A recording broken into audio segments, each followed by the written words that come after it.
Hello, welcome to Quackalope, and today you've joined me just in time for our full review of The Walking Dead Something to Fear, the card game, designed by Derek and Lizzie Funkhauser, with art by Justin Chan, and published by Skybound Games. Now I do have to say thank you to Skybound Games for sending me an early copy of this game so that I could give it a thorough look and provide you with an in-depth review, along with a how to play video that I'm publishing alongside this review video. So if this game looks like it's correct for your gaming group, make sure you stop by my how to play video to see exactly how this game plays. Now The Walking Dead Something to Fear is a fairly simple set collection and hand management card game that provides the opportunity for a little bit of cruel player interaction. Part of the game is based around working together as a group to make sure that you survive this encounter deck. Another part of the game is working together as a group to make sure some of you don't survive this encounter deck. If another player's collected too many victory points, you might not want to let them get to the end of the game. Now before we dive into this review, I do want to let everyone know about the formula or the format that I take with these review videos. I break down each one of my review videos into a set of 9 key terms, from balance to gameplay to components to luck versus skill elements. Every one of those you can find linked in the comment section down below, along with the description of this video, along with timestamps of exactly where I cover those points throughout this video. So if you're interested in one key aspect of this game, or you just want to jump to my personal opinion section at the end of the video, feel free to go ahead and do that. I'm trying to customize these review videos so that you can find the information that you want as quickly and accurately as possible. Along with that, please remember to like, comment, and subscribe. I put out new videos every single week. The channel is growing, and I'd love you to be a part of it.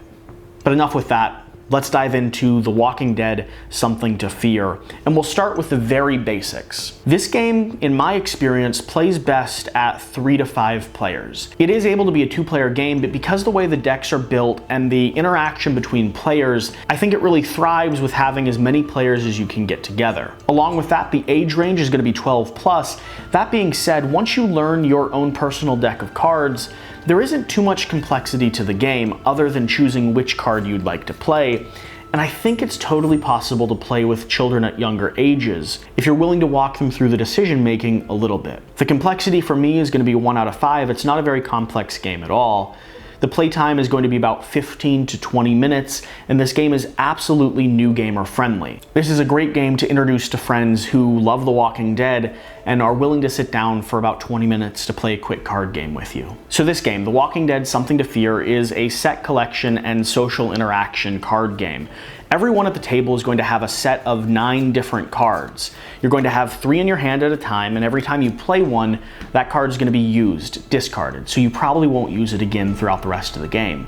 The game lasts for 9 rounds, and with each of those rounds, you're going to be dealing with the encounters that you and your team are coming across, from walkers to wounds, to dealing with Negan, the governor, saviors, and a few other surprises throughout this deck. You're going to be collecting these cards, pulling them down into your stash to collect sets that score you victory points at the end of the game. You're going to be passing wounds off to other players to cause damage at the end of the game.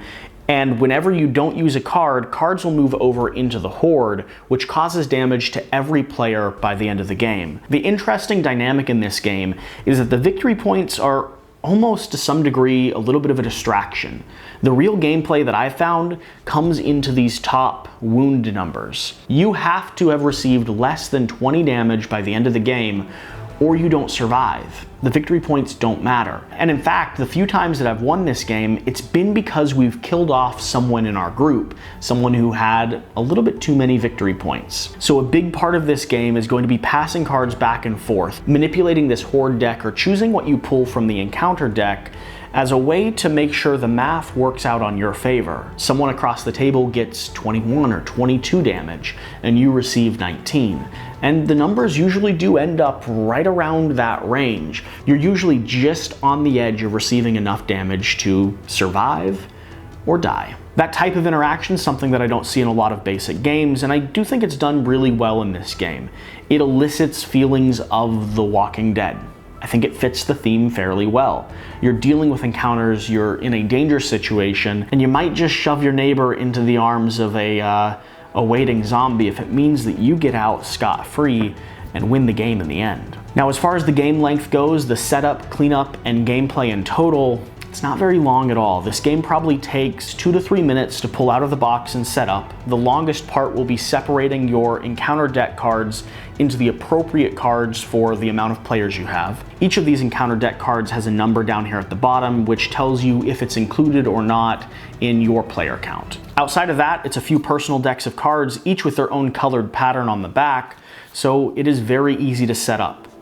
The gameplay is going to last maybe 15 to 20 minutes, depending on how many people you have playing in the game, and the cleanup's going to be a matter of putting all the cards back together and shoving it all back into a box. As far as replayability goes, this is a simple party-style game. That being said, I probably wouldn't play it multiple times in a row. This is the type of game that I'd pull out to play as a relaxing game in between a few of our larger gaming sessions. For my group specifically, we tend to play, 3-4 hour long campaign games or Euro-style strategy games. So games like this fill the need that we have for something to go in between two of those massive games. This is a game I'd pull out quickly, I'd set on the table, I'd resolve it while someone runs to the bathroom, someone grabs an extra slice of pizza, and then we'd be ready to move on to another giant game. That being said, if you're not a heavy gamer like I am, or my gaming group is, this game can fit perfectly into an evening of gaming. This game is easy, fun, and quick to play, and at the end of the day, who doesn't want to shove their best friend into an awaiting zombie's mouth? As far as the time it took to learn this game, the rulebook is well laid out and clear. I think it probably took me 10 to 15 minutes to work my way through it and then look at the specific actions of each one of the cards.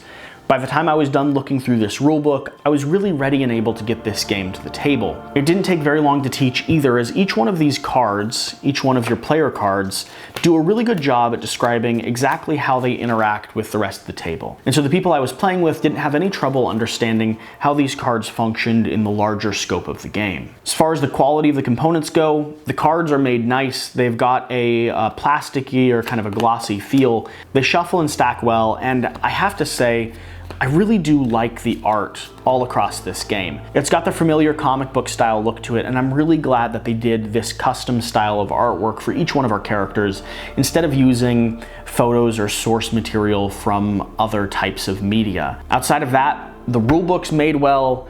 The box is a classic cardboard box. There's really not much more to talk about when it comes to the components. All of the symbols on all of these cards are easy to see and easily legible. They're color-coded and very easy to understand. Along with that, the theme and design of this game really are fantastic. But I think the gameplay also brings out the lore or the mechanics of the game well. The mechanics or gameplay really do elicit feelings of The Walking Dead in its own little way. The characters' actions all feel honest enough to who they are. None of them feel out of place or feel like they don't fit with the character who is doing them. And by the end of the game, you're walking this fine line between trying to survive as a group and throwing someone else under the bus or into the zombie so that you can possibly win or possibly survive a little bit longer.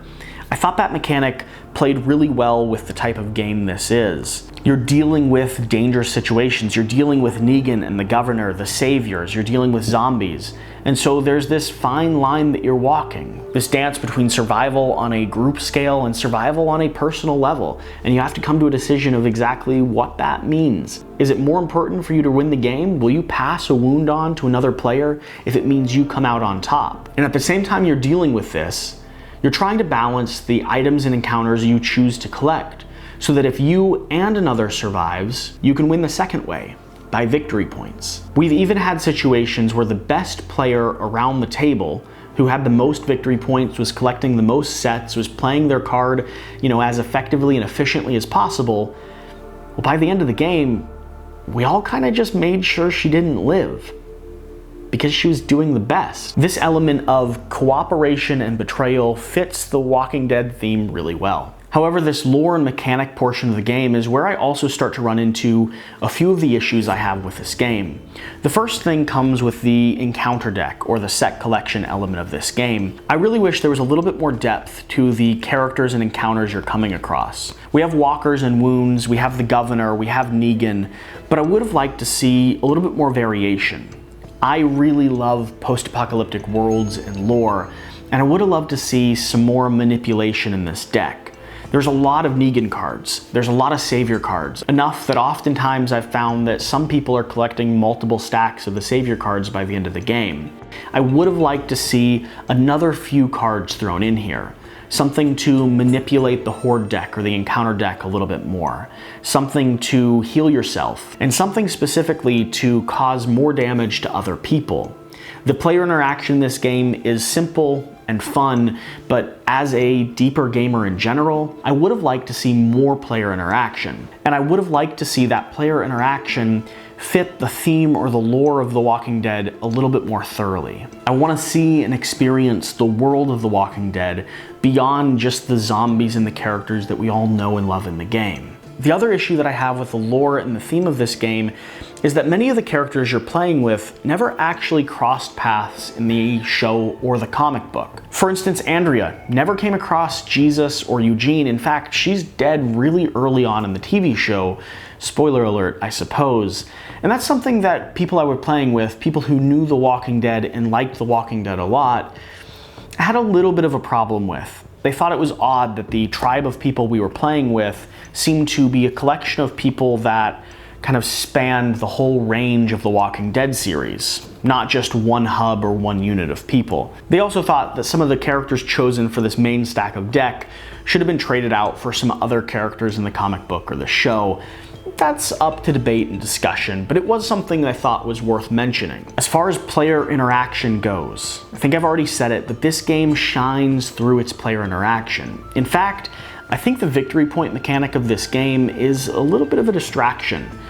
A lot of times the game came down to who survived and who didn't survive. That being said, that's not always fun for everyone, so please keep in mind, if you don't like player interaction, if you don't like a game that encourages you to pass wounds off to other people and to make sure that the numbers work out slightly in your favor, this may not be the right game for you. There's a bit of skill and social deduction in this game, trying to determine and remember what cards have been played by every player, what might be coming up next, and trying to time out your attacks or your moves depending on what is revealed in the encounter deck. But a large portion of this game is going to come down to luck. And I found during the times that I've played it that the most fun that I've had in this game has been when we weren't really too concerned about the strategy of it. Everyone was paying attention, everyone was trying to make good moves, but when you play a card and you start resolving and things get canceled, things get shifted, cards get taken, it's just kind of fun to inflict chaos upon the group. This is a lightweight game that can be played with a family or a group of people who just want to sit down and have a relaxing, good time. As far as the balance of this game goes, the game feels really balanced. Throughout the gameplay sessions that I've had, the experience that I've had with the game so far, playing it with multiple groups of people, I've always found that the majority of us were a few points away from crossing that line into not surviving. So I get the feeling that this encounter deck is balanced really well for the amount of people you have playing the game, since it changes based on how many people you have interacting.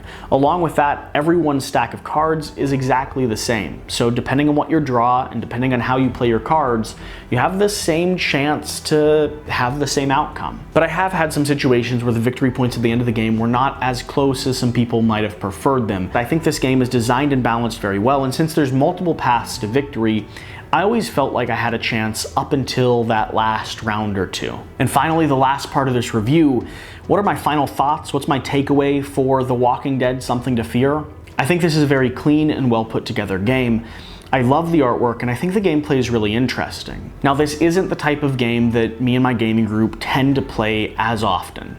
We have a variety of low-impact, lightweight games that we pull out, and so this will probably get shuffled into the rotation of those games. If watching this review, this game has came across as something that you think you might enjoy, if you're a Walking Dead fan, if you're looking for a lightweight set collection and player interaction-based game, this game is certainly good at what it does, and so I would definitely recommend you give it a look if you think it might be the right game for you. I've certainly had a good time experimenting and playing around with it, and those that I've played it with have also enjoyed it. I think the only thing holding me back from a full endorsement is that this game just isn't quite as deep as I personally would have liked to see it be. For me, this game has the framework for some really deep and really interesting player interaction and gameplay experience. but I would have liked to see it be a little bit more complex or had the luck taken out of it just a little bit more. But that's also just the way I play. Whatever the case, I hope you've enjoyed this full review of The Walking Dead Something to Fear. I hope that if it seems like a game that's up your alley, you'll give it a look and pick it up. If you're looking for a lightweight game that has set collection and player interaction elements, I think it's certainly a good place to start. This has been a Quackalope review. I hope it's been helpful. Please remember to like, comment, and subscribe, letting me know what you think of this game, what you think of the review format, and what other games you'd like to see me check out. Please remember to do the important thing, which is get out there and play some more games. Thank you. We'll see you next time.